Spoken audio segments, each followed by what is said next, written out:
Hi, it's Victoria Lorient Fabish, holistic psychotherapist, and I wanted to have a second video about emotional freedom technique, not so much about the technique, but the uses for EFT. Refer to my previous video to actually learn how to do the technique. But essentially, emotional freedom technique is very, very useful for people who are experiencing anxiety, depression. If you're experiencing a sense of panic about anything, just focus and center yourself and start to engage in the technique, and you'll find that whatever strong, emotional, uncontrollable feeling is going on will come from a 10 out of 10 down to 2 or 1 or 0 out of 10, and just keep doing it. It just takes, 5 minutes to do. Use it to really, really take control of your emotions, as opposed to feeling victimized and enslaved by your emotions.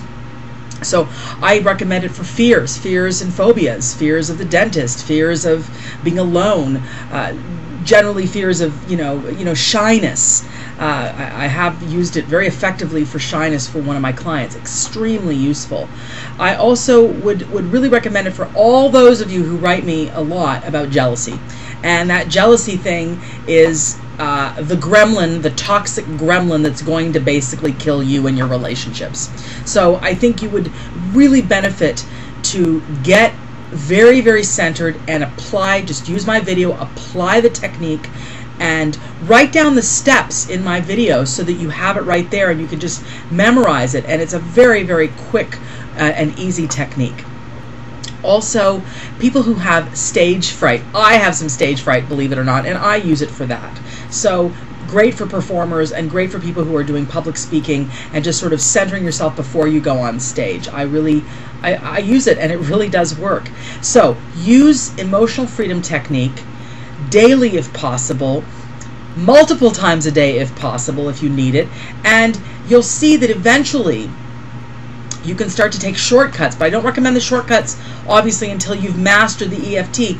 But I'll just do the karate chop point on an issue, say I've worked on before completely, gone through the 3 cycles, and I'll find that immediately the cell memory of the issue will sort of lower. And I just invite you to really try this out and use it often for any obsessive thinking or repetitive pattern thinking or difficult emotions generally. And I like to do it sort of in the shower, when I sort of just, as I'm sort of sitting there under the water, I just do my EFT. Or, just after I wake up, I sort of sit up and do my EFT. So I really walk the talk, and I want you to get in there and do the technique, because you have nothing to lose other than feeling enslaved by your emotions. Have a wonderful day, and as usual, I'm asking for your questions and your comments at askvictoria@rogers.com. Have a wonderful day. I am thinking about all of you. Bye for now.